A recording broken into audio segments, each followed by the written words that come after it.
நம்ம த்ரெட்டு வச்சு எப்படி ஐ பண்றது அப்படிங்கிறத பார்க்கலாமா?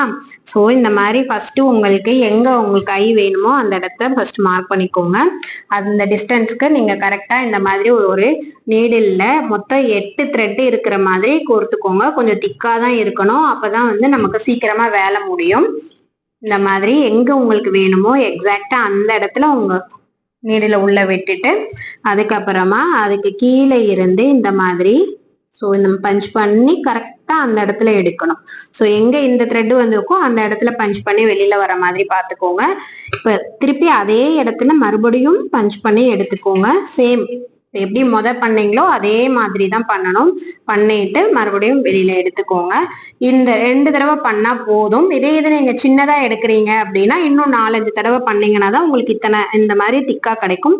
இப்போ உங்களோட நீடில வந்து இந்த மாதிரி த்ரெட்டுக்கு நடுவுல த்ரெட்டுக்கும் ஃபேப்ரிக்கும் நடுவுல கொஞ்சம் கேப் இருக்கிற மாதிரி பாத்துக்கோங்க. இந்த மாதிரி இதுக்கப்புறமா உங்க த்ரெட்டை நீடில வந்து இந்த மாதிரி பிடிச்சிக்கோங்க. தம் ஃபிங்கரால த்ரெட்டை வந்து இந்த மாதிரி நீடிலுக்கு மேல போடுங்க. ஸோ இதே மாதிரி ஃபுல்லா பண்ணிட்டே வாங்க. உங்களுக்கு பாக்குறதுக்கு எப்படி இருக்கும்னா ஒரு ஜட பின்ன மாதிரி இருக்கும். ஓகேவா? இது எம்ப்ராய்டிங்ல வந்து பட்டன் ஹோல் ஸ்டிச்சுன்னு நம்ம சொல்லுவோம்.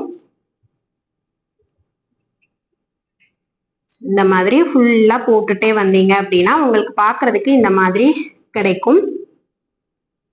இது வந்து ஹூக் மாட்டுறதுக்கு ரொம்ப நல்லாவே இருக்கும். சீக்கிரமா பிரிஞ்சும் உங்களுக்கு வராது. இதுக்கப்புறம் ஃபைனலா வெளியில உள்ள விட்டுட்டு இந்த மாதிரி ராங் சைடு வந்ததுக்கு அப்புறமா நீங்க நாட் போட்டு எடுத்துற போறீங்க. ஸோ இந்த மெத்தடை நீங்க ட்ரை பண்ணி பார்த்துட்டு எனக்கு சொல்லுங்க.